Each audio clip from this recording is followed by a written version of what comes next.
Okay, well, in the interest of time, we're going to go ahead and get started. I think there'll be more people joining us as we go along. We are expecting a nice sized crowd today. It's good to see everybody out for this, our last day of Wild and Scenic Actions and Lunch and Learns. My name is Terry Parker. I'm Executive Director at Rocky Mountain Wild, and I will be facilitating our day today.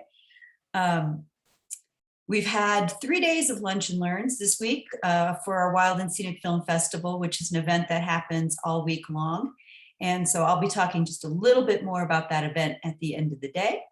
But today, we're going to get started here with some introductions. And while our speakers are doing their introductions, feel free to introduce yourself in the chat if you'd like.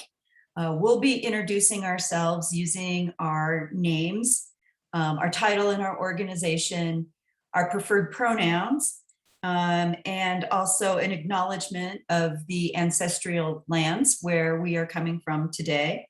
And then giving a brief visual description of ourselves so that folks joining us today on the phone or with visual impairments will have an idea of who we are.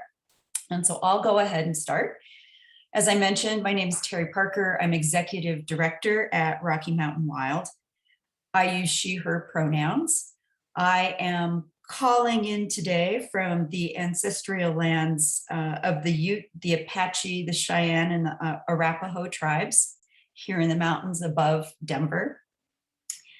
A brief visual description of myself. I am a white, middle-aged woman with gray blonde hair parted on the side, wearing some purple rimmed glasses today, and a gray and white striped long sleeve t-shirt. And I'm in my home office, and behind me there's a lot of stuff on shelves and some plants. And I'm going to go ahead and pass it over to Caitlin. Awesome. Thank you, Terry. Hello, all. My name is Caitlin Catalino, and I am the Colorado-based National Outreach Representative for Defenders of Wildlife. I also use she, her pronouns, and even though Defenders is a national organization, I am speaking to you from our Rockies and Great Plains office here in Denver, which, similar to Terry, is the ancestral and stolen territory of the Arapaho, Cheyenne, and Ute nations. I have long brown hair. I am wearing a cream colored shirt today. I am also coming to you from my home office / guest room, and I have a lovely picture of Paris behind me, lovely black and white photo. Great, and we'll go ahead and pass it on over to Rachel. Hi, everyone. My name is Rachel Coyce. I'm the CEO and founder of simpleswitch.org. We're an online marketplace for ethical and impactful shopping, and I'll be talking about low waste lifestyle today. My pronouns are also she, her. Generally, I live in North Denver, but today I am in more South Aurora Parker area on the ancestral and stolen lands of Cheyenne and Ute tribes. And I wanted to mention that I was able to find some of that preliminary information on native-land.ca, because I think that's a really helpful resource to get started, and it's where I've started my native land journey. I think I said all the things, but I distracted myself. So I'm really excited to have you all here, and thanks for supporting Wild and Scenic Film Festival, a wonderful organization. Thank you both. Yeah, so I encourage everybody to go ahead and turn on their chat or to open their chat box, as we'll be dropping links for actions and other things that people talk about in that chat today as we go along. And again, feel free to introduce yourself in the chat if you'd like. I know that this is a lunch and learn, so if you are lunching, feel free to go ahead and turn off your camera. No need to feel uncomfortable about that. If you want to be here to provide visual support for our speakers, please feel free to turn on your camera. We're happy either way. So we're going to go ahead. We're just going to start with Caitlin, who's going to be talking about some national actions that we can take And then we'll follow that up with some Q&A. You can feel free to type your questions in the chat, or when we get to that part, we can unmute ourselves and ask questions, and then we'll switch it over to Rachel. So Caitlin, take it away. Awesome. And I am going to share my screen. Let's see how I can do with this. I think this is correct. See, do you all see a pretty, I don't know, it's kind of like a purpley. Oh, no, probably lost it. Shoot, Harla, sorry, hang on, let's try it again. You would think after doing this for a year and a half, I would be better at it.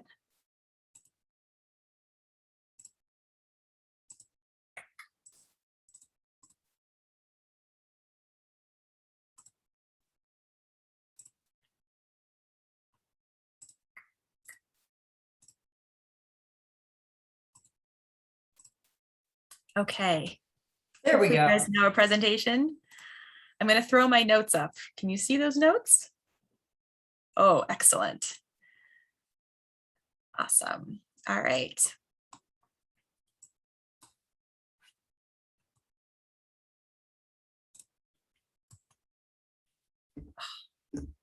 Why? Why? I'm so sorry, Terry. I'm going to get this.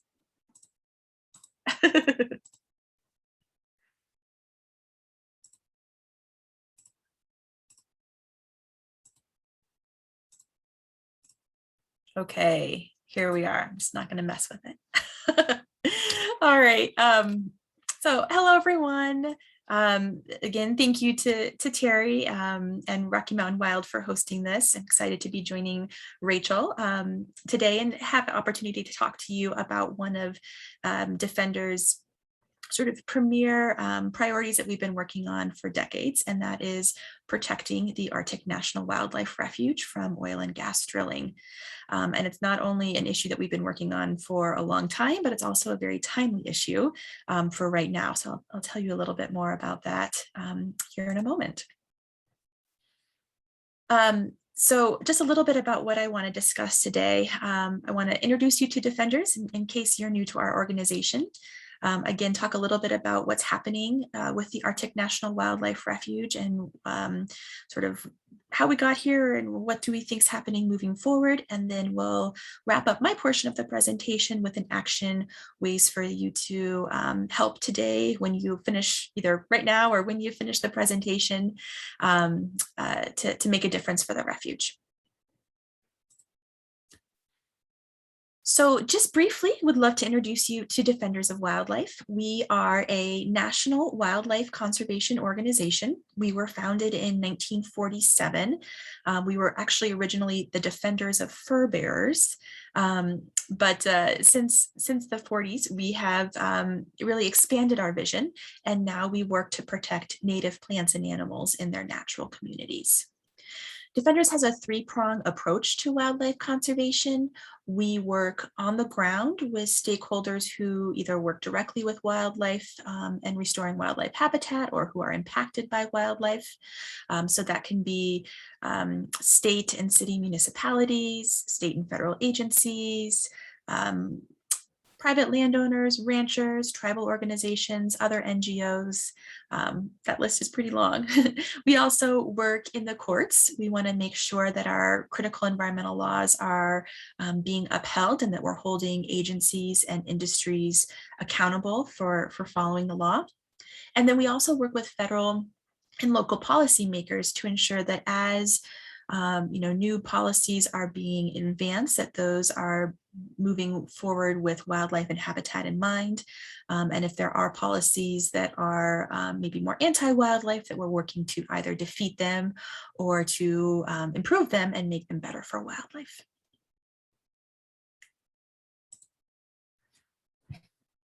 So a little bit about the Arctic National Wildlife Refuge. For those of you who might be trying to figure out where this is, the Arctic National Wildlife Refuge is in Northeast Alaska. It borders between Alaska and Canada. Thinking about it, it is about the size of South Carolina. So really a pretty large, vast landscape here in Alaska. This refuge is home to diverse, iconic wildlife, including over 200 species of birds that migrate to all 50 states and 6 continents. And it's a vital way of life for the indigenous people, the Gwich'in, that rely on the refuge. The 1.5 million acre coastal plain is the biological heart of the refuge. And on that map, it's sort of the green area. A lot of industry refers to this area as the 1002 area. But it's the biological heart of the refuge. It is the most important onshore maternal denning habitat for polar bears in the United States. And it's where the porcupine caribou herd migrate to. It's actually one of the longest land migrations of any mammal. It's where they migrate to every year to give birth. So the Gwich'in rely on the caribou for their food, but also revolve much of their culture around this herd. And they, in fact, refer to the coastal plain as the sacred place where life begins. Unfortunately, the coastal plain is also at the heart of an oil and gas drilling battle. So pro-drilling politicians have been trying for decades to open up this area of the refuge to oil and gas drilling. So there's a lot of reasons to care about protecting the Arctic National Wildlife Refuge, whether you're looking at it from a human rights issue with the indigenous Gwich'in, you're looking at it from a climate change lens with not needing more oil and gas drilling, looking at it from a wildlife lens, which is where Defenders comes from. So as you see this image of a polar bear strutting around, talk a little bit about one of the most threatened and endangered species on the Arctic Refuge, which is the southern Beaufort Sea population of polar bears. They are listed as threatened under the Endangered Species Act, and they are also federally protected under the Marine Mammal Protection Act. And tragically, there are as few as 900 individuals left. Mother bears are increasingly building their dens and giving birth on the coastal plain as annual sea ice melts more quickly due to a warming climate. So these species are already being pushed to the edge because of climate change, and no doubt oil and gas drilling, additional fossil fuel development will continue to push them to the brink of extinction. So how did we get here?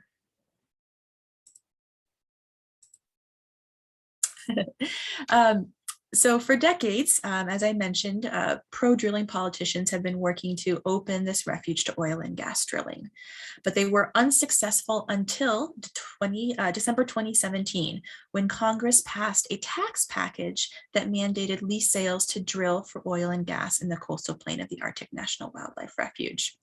So by law, the government needed to hold 2 lease sales. And the first lease sale was held at the very end of the Trump administration this year in January. By all accounts, this lease sale was an absolute failure. So one of the reasons why opening up the refuge has been so appealing to many pro-drilling advocates is because they believe it will bring a lot of revenue into the federal government. So Congress promised that they would bring $1.8 billion of revenue into the government through the sale of these oil and gas leases. But at this first lease sale, the federal government earned less than 1% of what was promised. And none of the major fossil fuel corporations bid on this. So really showing that it was really risky for business, really not an issue, not a place that many companies wanted to even touch. So just a few weeks after this dismal sale, President Biden signed an executive order on his first day of office, placing a temporary moratorium on oil and gas activity in the Arctic. And additionally, he also issued an executive order prioritizing tribal sovereignty and self-governance in use, management, and conservation of public lands.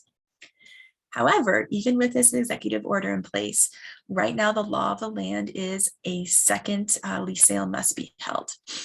But the hope is that if Congress can repeal the damaging drilling mandate, we can actually reverse the Trump-era drilling program. So that is what advocates are trying to do right at this moment through a process called budget reconciliation. And so budget reconciliation is a way for Congress to pass legislation with a simple majority in the Senate. This really bypasses the filibuster issue. So with Congress being so dysfunctional and bipartisanship being really, really challenging, getting votes for even common sense legislation is really, really challenging, let alone trying to pass a bill that's going to transform the way our country responds to a global issue like climate change. So the way around that filibuster gridlock is to pass another reconciliation bill. And these reconciliation bills, again, only require a simple majority. But reconciliation bills have to deal with spending and revenue. So this isn't a place for new policies to be introduced. It's important that the issues that stay within budget reconciliation are about spending and revenue. So in this case, we're looking at the issue of drilling in oil and gas through an economic lens. And you might be wondering how we are doing that. So perhaps you have heard of the Build Back Better Act, and that is this current framework for budget reconciliation. So last week, the House introduced their framework, their legislation, 1,600 some pages. It has a long way to go. It has yet to be voted on in the House. Once the House votes, it will move to the Senate. So we're still at the very early stages, but it was good news for Arctic Refuge proponents because out of the 1,600 pages, there was 5 or 6 lines that said they would that passing this bill would repeal the oil and gas drilling program, cancel all the leases that had already been issued. So this is how we protect the refuge now. There's lots of good things in the Build Back Better Act, certainly always room for improvement, especially from a climate front. But just to share some of the reasons that Defenders is excited about the Build Back Better Act as it currently stands. There is hundreds of billions of dollars for fighting climate change, supporting clean energy, protecting wildlife, restoring ecosystems. So there's a lot of great things in here that we want to keep and maintain, while also pushing for more protections for the Arctic National Wildlife Refuge. So we are cautiously optimistic. I think the first biggest hurdle was making sure that Arctic Refuge protections were in the framework to begin with. Now the big challenge is to keep it there. However, we have been told that the Arctic Refuge isn't necessarily one of the biggest controversial issues that is in the Build Back Better Act. However, we know there will be challenges, especially from Alaska Senator Murkowski, who has sort of seen opening up the refuge as kind of a legacy of hers. So she will be fighting to get rid of this language in the Build Back Better Act every chance she gets. But a couple of reasons that we are optimistic. First off, there is a ton of opposition to drilling.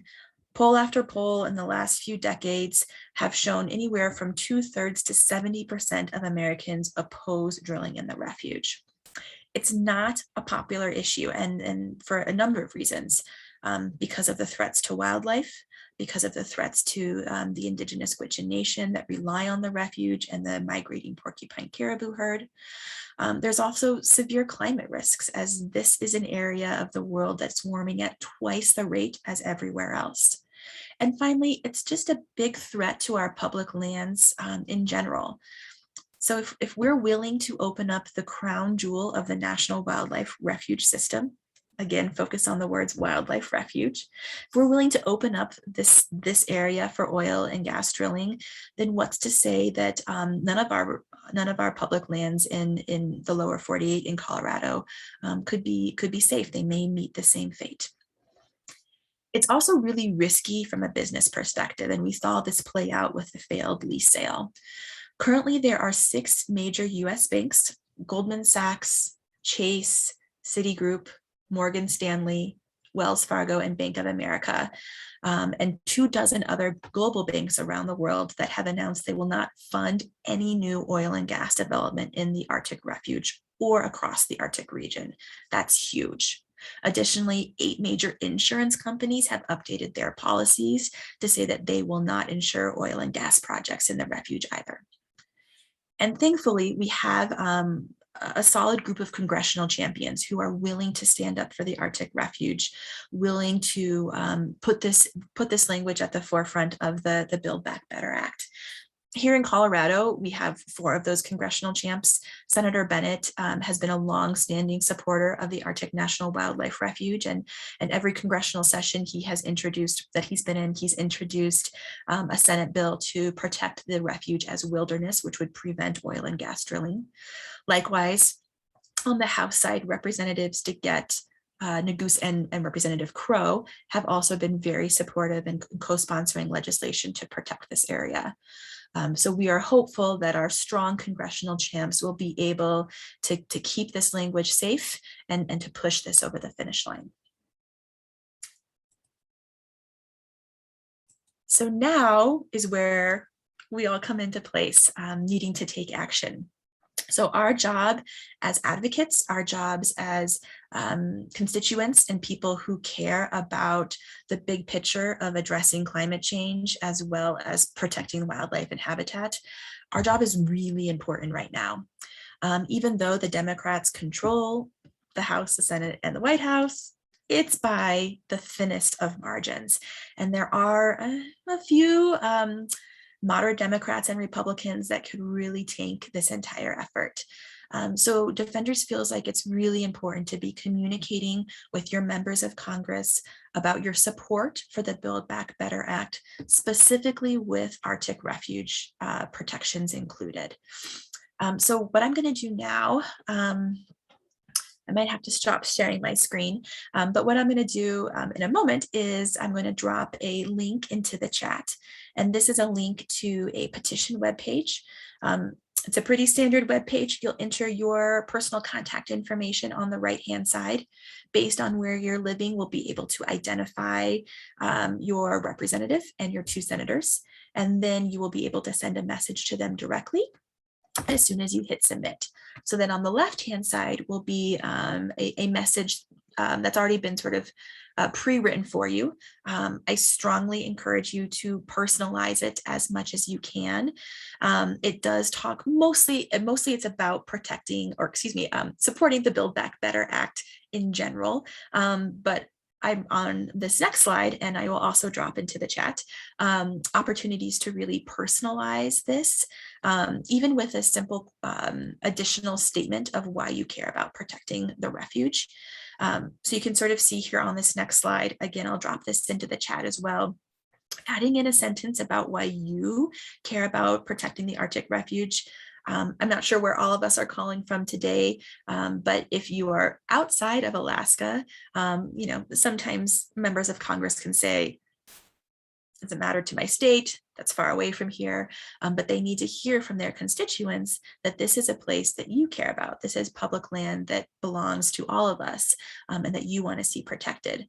So you can sort of pick one of these 4 bullets to sort of identify why you care about the Arctic Refuge, whether you want to talk about it from the wildlife perspective with the polar bears, talking about it as a human rights issue in terms of protecting the way of life for the Gwich'in Nation.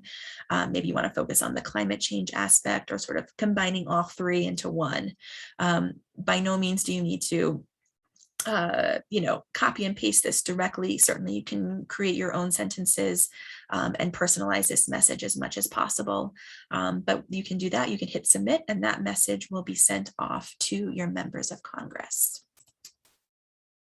So just a quick moment to say thank you. I'll go ahead and share my screen so I can drop all that information into the chat for you. But this is a very easy way to also share this information out. It's a simple link, so you can share it with your friends and family members, encourage everyone to take action. Again, even though we may not all be residing in Alaska, where the Arctic National Wildlife Refuge is, this is no doubt a national and global issue. And all of our voices are going to be needed to really ensure that the refuge is protected moving forward. So I will stop sharing my screen here, and then happy to answer questions, maybe a couple minutes. Not sure where we are timing wise, Terry. We have a couple of minutes to answer questions. If people want to drop a question in the chat, I've been keeping an eye on that. I see a lot of people supporting you, Caitlin. I don't see any questions yet. But also, if you want to just ask a question, you can unmute yourself and go ahead and ask. I'm going to leave a little bit of space for that. I do want to say thank you, Caitlin, for taking something that's really complicated and been going on for many years and boiling it down into less than 14 slides. Makes sense to us. I really appreciate it. No, not a problem. It is, it's one of these issues that, I have colleagues at Defenders that have been working on this for 30 years. And I just, in some ways, it's hard to comprehend how you can feel like you're fighting the same fight over again. We were fortunate that we were, as a community, so successful in keeping it safe. And with the Trump administration, we knew that it was going to be a target. And so it was interesting to really start to look at it from the corporate lens. As I mentioned, banks and insurance companies that have been really backing away from drilling. And I think that has made a strong statement for those pro-drilling politicians who have been focusing on it with an economic lens, for them to see huge corporations stepping back and saying this is not a place to drill, I think has been a really important change in the narrative. So we are optimistic that we can keep this language in and kind of get back to protecting this refuge. Wonderful. Questions, anyone?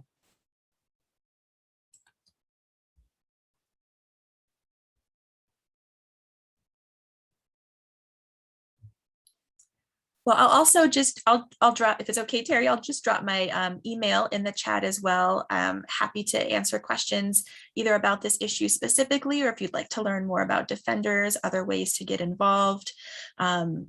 Please feel free to reach out. I work across the country, or my team works across the country, even if you're outside of Colorado. And then I did just drop in the chat, again, the link to click on to see the petition, and then suggestions on ways to personalize your message even more, with a sort of a more comprehensive bullet point about why you care about the Arctic National Wildlife Refuge. So I'll do that now. Great. Thank you, Terry. I really appreciate this time. Thank you, everyone, for joining. Thanks, Caitlin. All right, we're going to kick it over to you, Rachel. You want to talk to us a little bit about personal action that we can take in our daily lives to help with climate change and other impacts on the earth. So we'll let you take it. Absolutely. Oh, Caitlin, thanks so much for sharing that with us. I'm on the Policy Council for Good Business Colorado, and Build Back Better is one of the things we've talked a lot about, but it's cool to, no pun intended, drill down a little into this topic more. So thanks so much for sharing with us. As I mentioned, as Terry's mentioned, my name's Rachel Coyce. Like I said, I'm the founder and CEO of simpleswitch.org. We are essentially an Amazon alternative with only products that have social environmental impact. We're B Corp certified, climate neutral certified, have more than 3,000 products from some amazing social and environmental enterprises, ranging everything from toilet paper, which is one of my favorite actions to take to, be more environmentally friendly, is just those simple ones, to gifts and things that a lot of people are choosing for the holidays. So that's just a little bit of context on who you're hearing from. But today I'm going to be speaking about, personal actions specifically regarding low waste lifestyle, because this is something that, although it definitely is adjacent to what I do in kind of consumer products that can be more environmentally and socially impactful, this has been a personal journey that's been really important to me. Is just my own low waste lifestyle, learning about why that stuff is important, and also some of the, what I would say, I guess I would call it psychology or habit forming around these things, and why it's so hard for us, because it's really hard for me too. And so just to preface, this is not a lecture. This is not a half an hour of judgment about the trash that you're creating. This is us trying to find actual, habitual, encouraging, hopeful, solutions-based, low waste lifestyle tips. So I hope for this to be somewhat of a conversation. I'm definitely going to ask for a little bit of audience participation because I think it's much more interesting if I hear a little bit from each of you. So if your camera on, awesome. If your camera off, feel free to, turn your microphone on at any time to answer a question if it's asked, or pop it in the chat. And I'll try not to leave too much awkward dead space if no one's answering the questions. But yeah, so let me tell, and I realized in my intro, the thing that I forgot was a visual description for those of you who might have camera off, be out on a walk, or might have low vision. I want to let you know that I am about 30-year-old white woman. I've got brown hair, very parted to the side, as Terry mentioned.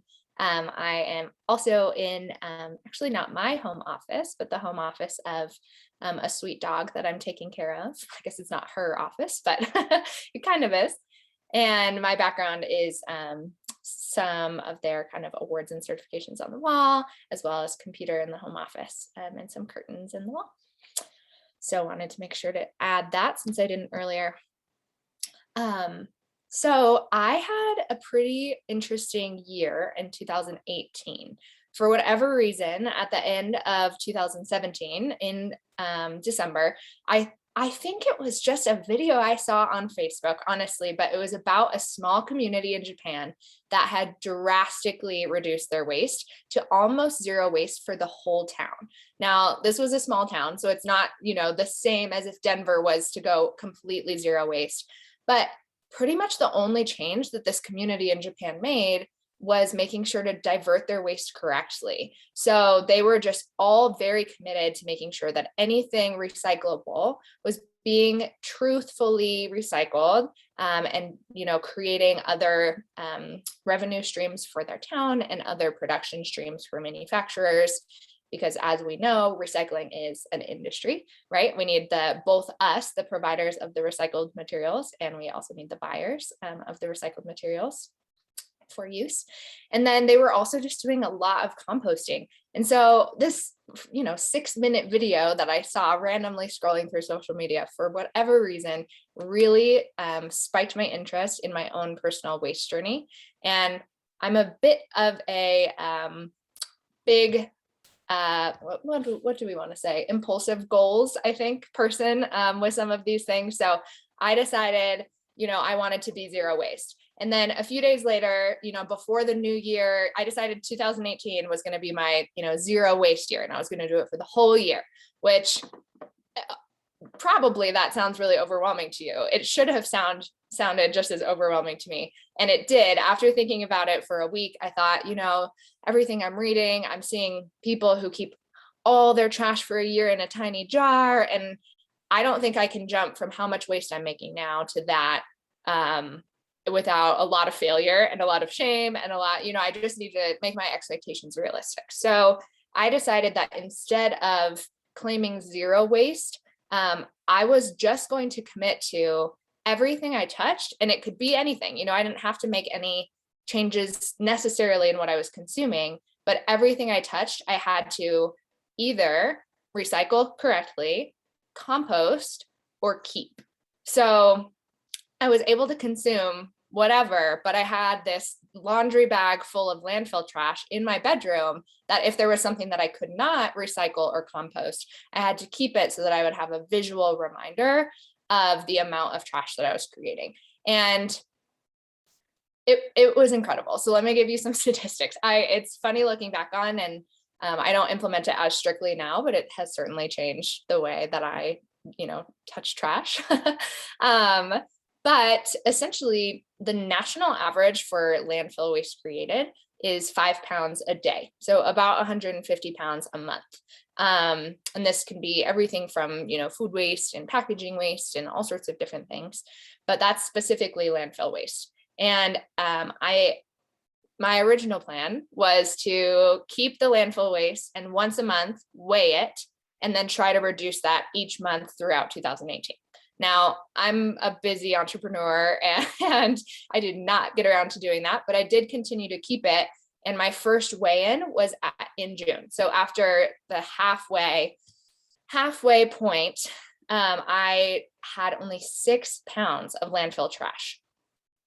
So essentially the average for one day is what I had made in 6 months, just by making sure that my food waste was getting composted and my recyclable waste was getting recycled.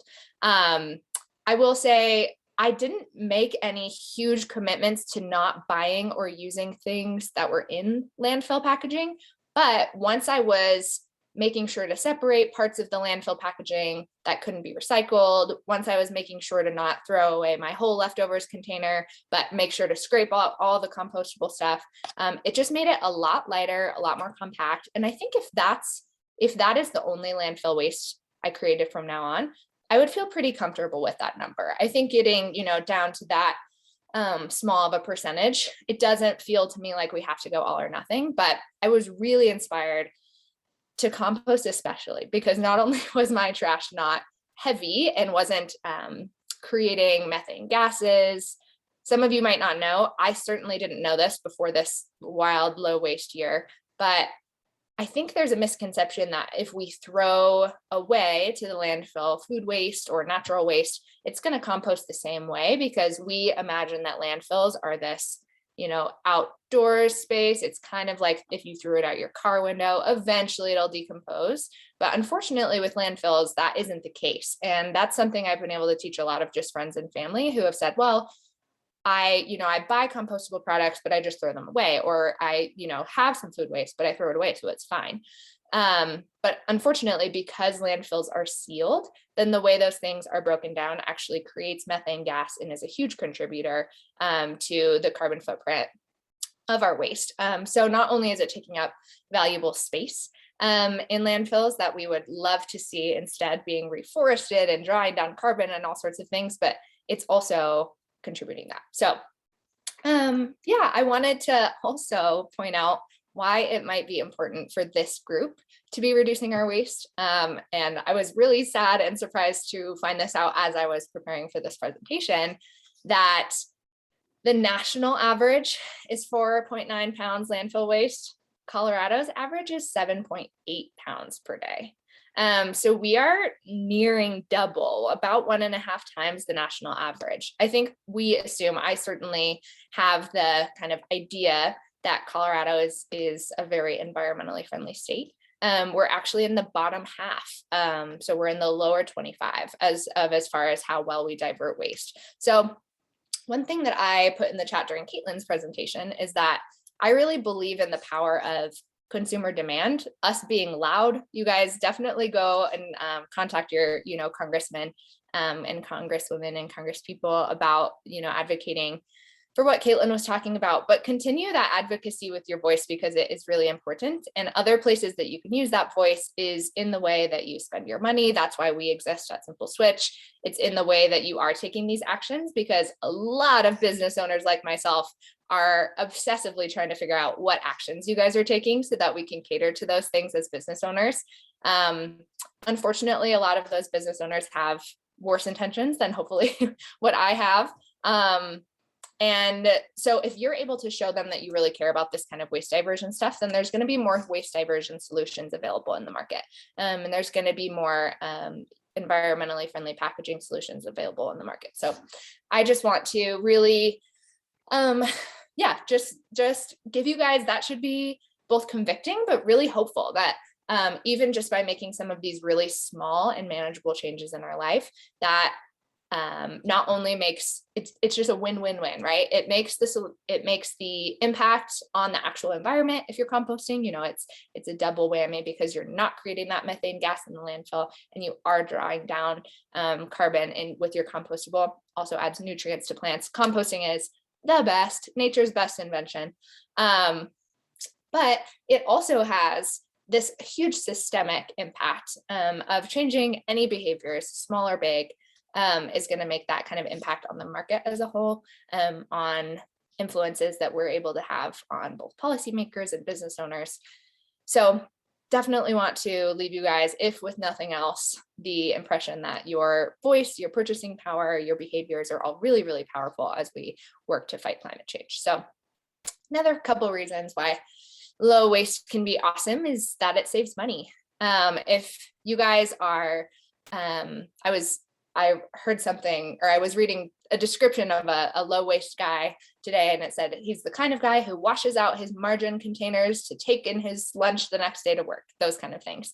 And, then you don't need to buy a lunchbox. So that's really simple.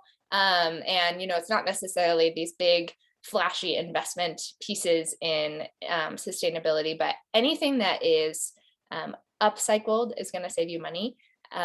One of our brand ambassadors for Simple Switch recently said to me that her mantra, and I think she's even created a sign that she puts next to her trash can that says this. It says, where does what I'm buying and what I'm throwing away overlap? Where is the intersection of those things? So for instance, she uses, let's see, there's clips that tend to hold together shoes that she buys, and she uses those as her chip bag clips to keep her food fresh. Things like that. Anything that, you might think that this is just a piece of packaging and that's it. But looking at some of the functionality of your packaging, whether that be elastics or wires, that are putting things together, and how can you reuse those? That's one really easy and simple way to be upcycling, which is more powerful than recycling, because that way it's not just being put back into the waste stream and upcycled that way, but it gets a literally double life when you use it again, and hopefully triple, quadruple, quintuple. The other thing that I really want to point out is that sometimes doing these things, whether that be composting, whether it be upcycling, whether it be starting to buy things with less waste, even if they're really, really, really small environmental impacts, I feel strongly that this has a psychological impact on us that helps us further our motivation and our fight against climate change. So this might, for me, I've had to frame all of this around how much joy it can bring me. And so that sometimes means humor. In that year in 2018, when I was making sure everything I touched either recycled, compost, or kept, that meant sometimes in restaurants, a waitress would come by and say, hey, can I take your plate? And I'd say, no, I'm so sorry. I actually have to take it home. And that was such a, I instead of feeling like, embarrassed or something, I just turned it into like a really humorous conversation of saying, I'm doing this challenge, and anything that anything I consume or anything I touch, I either have to compost, recycle, or keep. And everyone, I got a lot of weird looks. The guy I was dating at the time sometimes called me weird trash girl, endearingly, but still, it made sense because, I would just bring up these conversations kind of all the time.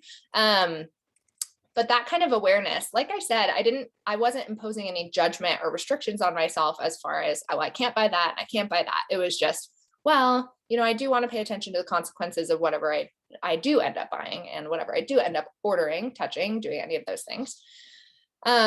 So it led to an awareness that, oh, now I bring, reusable grocery bags more often, because when I knew the consequences of that, then every time I brought home a plastic trash bag, then I would have to keep it. Or I remember to bring to-go items when I go out to eat more often, because I know that if they're going to give me a styrofoam, I'm going to have to keep it. So those kind of things were really helpful. But the other thing is, when I would have a win, and this is still true to this day, if I go out to a restaurant and I realize something's compostable, so then I do, I am able to compost that thing, that brings me this little hit of dopamine. If we're talking actual, psychological habits and how they're formed and what we're excited about, when we do these things and it brings us joy and we get to celebrate those low waste wins, then that is going to give us this little hit of dopamine that is going to make us excited to do that thing again. So not only does it create a habit in that area, the other thing is then it might say, well, I guess helping the environment, I think consciously, everyone on this call probably already feels this way. But the trick for me is moving from conscious to subconscious and habitual, and having it just be your normal behavior. So consciously, we might think, helping the environment makes me happy and it's important. But we want to build that into our brain chemistry and our subconscious. And so if we're able to make these little low waste decisions that give us this dopamine hit, it might then say, oh, I composted that thing yesterday. That made me feel really good. I think I should call my congressman and, use Caitlin's script and make sure I'm telling them about the climate thing. I think that's going to make me feel good too. And I think it helps us get over some of these intimidation barriers that we might have about, bigger and better steps, or steps that feel less comfortable or things that have just been intimidating us for a while. So I think that my best encouragement to you guys, like I said, is that your actions are powerful, but take a look at how that makes you feel in your body. That's what I've been working on recently, is also somatic signaling. And so if me saying, hey, your behavior and the way that, the way that you live your life, the way you spend your money, the way you use your voice is powerful in the fight against climate change. If that makes your chest tighten, or your stomach rumble, and it's like, oh, now I feel guilty because I don't know if the behavior I'm doing now is helpful. I don't know if I'm using that power for good. Let's try to untie some of those things. What's the first thing that you could do where it's going to make that first dopamine hit for you? We want your voice and your purchasing power and what you're doing in your life is powerful to make you feel tall and proud, and, make there be energy in your body that's like, yeah, I can do this. So try to, release any judgment and start to make those first things. I saw a question come through, so I'll make sure to get to that in a second. But the first action items that I just want to give to you guys is, one, if you're not already recycling, which I know some places offer that really easily and others don't. So if you're not already recycling, just Google recycling in my area. Take that first step. Even if you don't sign up today, even if you can't quite afford it yet, but you need to work it into your budget for next month, make sure that you're going and figuring out, what does that look like for you? It'll probably also give you guidelines on what can and cannot be recycled. So even if you are already having recycling pickup or turning in your recycling, go double check that and make sure that you're recycling the right things, because every municipality is different. It can get a little bit confusing. And so making sure that you're doing some of that waste reduction. Part of that is just education. And I think a Google search, I won't be offended. A lot of you have your camera off anyway. Feel free to do that Google search while you're listening. It shouldn't take longer than the rest of this presentation. The second is exactly the same thing, but for composting. And unfortunately, a lot less municipalities have this available. So there's a huge likelihood that just knowing the audience on this call, totally possible that many of you are already composting, but do the same. You can Google composting in my area. The great thing is you don't have to have a recycling center nearby to compost. If there is no composting available in your area, although I will say there's a lot of new private composting companies, so there very likely is someone who will come pick it up for you and take it away. If that's the easiest way to do it, do that. I just started a backyard compost pile, which has been my new fun thing. I've paid to have my compost picked up for years since this year of low waste I told you guys about, but I just started a backyard composting because I want to use it in my garden next year. So that is going to be the easiest and most enjoyable and most fun habit forming way for me to compost from now on. You can also put a bin in your house with worms. I tried that the year that I was doing my low waste thing. I think it was really, really fun. I just travel a lot. So my worms died. I feel sad for them, but it wasn't the right fit for me because I am often away from home. But it was a lot of fun. And especially if you have kids, I think it's a really cool learning opportunity. But the next thing is just think about what is one place where what you're buying and what you're throwing away overlap. I just love that mantra from our brand ambassador. So if it would be helpful to you, I'm going to try and do this. I think I'm going to write myself a little note and put it on my trash can. Mine's under my sink, so it's not like every guest is going to have to see that. But every time I throw something away, I can think to myself, would I be able to upcycle this? Would I be able to use this? And luckily, my roommates are very interested in this too. So we actually have a drawer in our kitchen that is for things that could be used for something else. So that's kind of our systems flow. And so that way, if we need something somewhat specific, we can just open that and say, would any of the materials I need for a blank purpose be able to be in this drawer? And that's worked really well for us. Yeah, so I think those are my first three. I just think it's really important not to be overwhelming. So I'm not asking any of you to do the whole year of low waste like I did, unless you've gotten similarly impulsively committed to that during this call. But just taking some of those really, really early actions and allowing the natural satisfaction that comes from those things to drive you towards more and more action throughout your life. But don't be overwhelmed by that. Be inspired by that. What questions do you guys have? That's all that I have for you as far as from me, but happy to answer questions. And I would love to hear examples of ways that you guys are already upcycling, ways that you guys are already trying to be low waste, and how has that felt for you? And I'll go through the chat and find some questions. No, that's Rachel. I asked one question that you already answered, but there's one here from Natalie Hess. And Natalie says, how do you address people that say that only 10% of things are recycled, so they just give up? Yeah, great question. Well, one thing is, we have a really cool okay, so there's a few levels, and don't quote me on the actual numbers. I'm going to talk about it a little bit more generally because I don't have the numbers in front of me, and I am a terrible estimator in general. So there's a couple layers to this, right? One is that we aren't recycling very many things. And so there is a percentage that's like, oh no, only this percent of things get recycled by consumers. So if they're talking to you about that, that is a very silly reason to give up recycling, because the way to change that is for us to recycle more, right? But what they're probably referring to is that a lot of what does get put in a recycle bin, is not always getting recycled properly. Part of that being because there are batches of recycling that get contaminated and can't be recycled. Part of it is because of, huge systemic issues like waste systems and markets with China that get closed and sending things across the ocean and all sorts of things like that.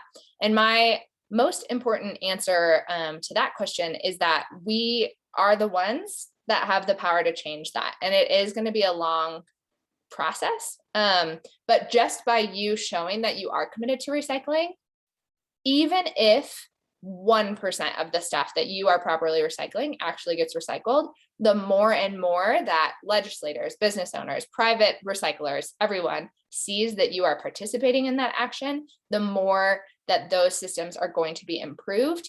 The other thing is, if you make a loud case to especially legislators, but like I said, legislators, private markets, this whole umbrella of systems that we have to work with, then that same thing we were talking about before, just, I get that's so frustrating. And on my best days, I am this kind of inspired that we can all use our voice. And on my worst days, I am like, no matter how many actions I take, it's not going to matter because the waste system is broken. So the best thing that we can do is continuing to make those changes so that everyone who has the power to make those changes is hearing from us and seeing our actions and knowing that that is something they should be prioritizing fixing. So hopefully that percentage goes up every year. The past few years it has been.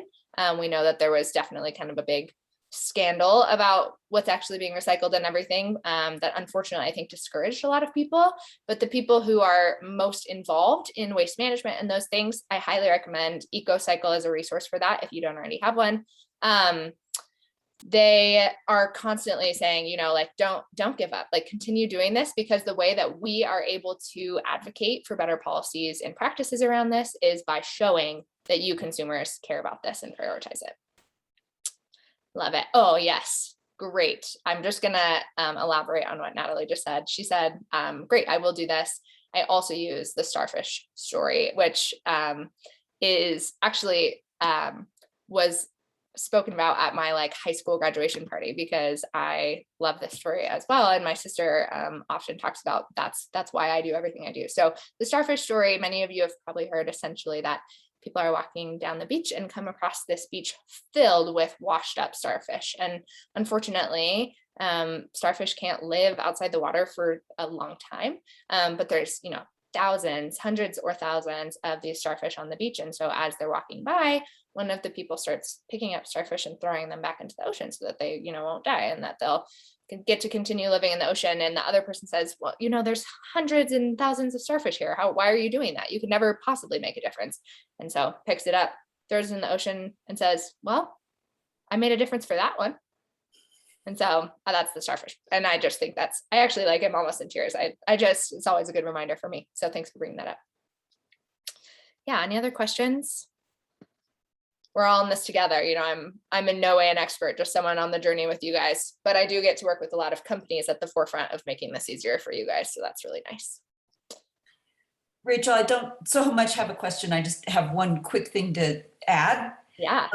Since we're definitely here talking about wildlife today as well. And that is just that if you do live in the mountains or in the foothills, composting is a very different thing, because we can't we do not want to feed wild animals, right? We don't want it to be part of that process.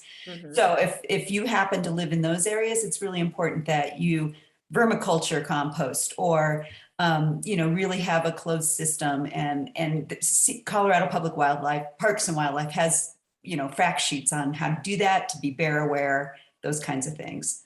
Yeah, that's a really good addition. I'm only somewhat in the same boat because I have backyard chickens. And so although mine is not so much feed the wildlife, it's don't attract any animals that might want to eat the chickens. So we still drop off any of our kind of like aromatic, smelly or greasy or any kind of like meat, bones type of compost, and only do kind of like yard waste, vegetable waste, anything like that. That's not going to bring them in. But I'm sure those things are stricter and more important where there is more wildlife. So thanks for bringing that up. But that's actually why I didn't start a backyard compost for so long, because I was worried it was going to hurt my chickens. So I had to do a lot of research first. So we need to be mindful of time. We got 2 minutes left. You've got one more question, and then I just need a few minutes at the very end here, or a minute. Perfect. Great. Provides job. Do we need 10? Oh no, absolutely. Yeah. Totally agree that a big part of this waste reduction is also using your voice and telling companies that exact thing that you just said. So for instance, on simpleswitch.org, which is what we are, we're climate neutral. So that's our first step as us specifically to making sure that we're offsetting.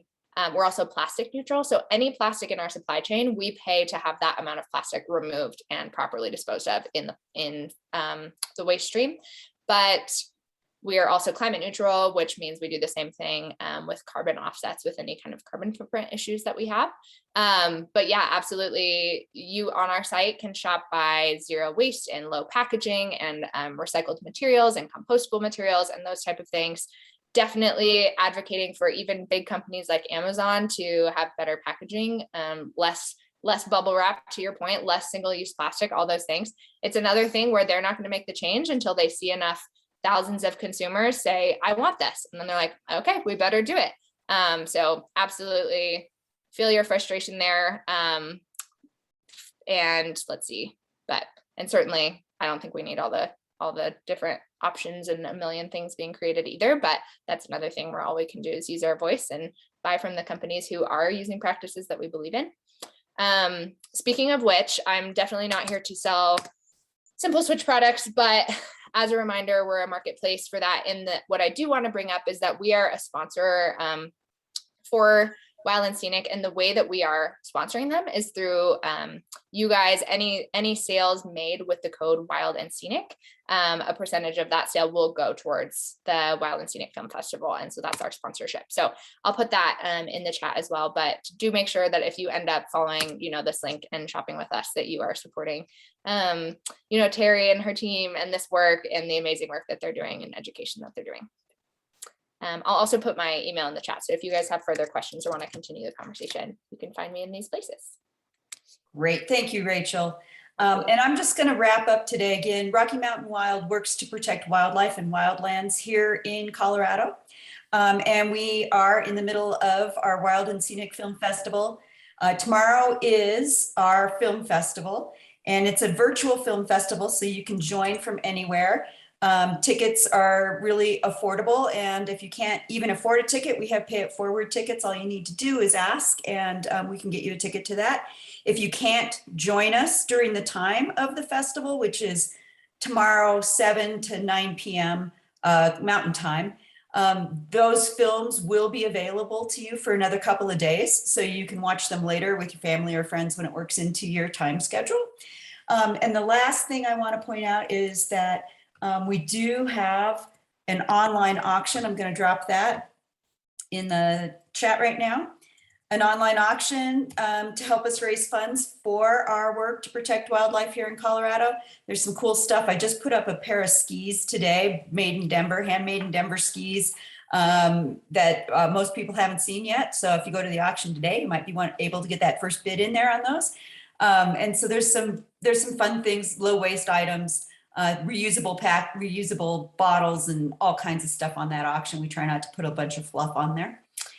So anyway, I just wanted to thank everybody for joining us today during your lunch hour. I think we got some really great information, and a big thank you to our speakers today. I hope that you have been inspired to take some action and hopefully join us again next year, because we'll be doing it again next year too. So I'm going to end the meeting. It's been great to see you all. Bye, everybody. Thanks for coming. Reach out if you want to keep talking.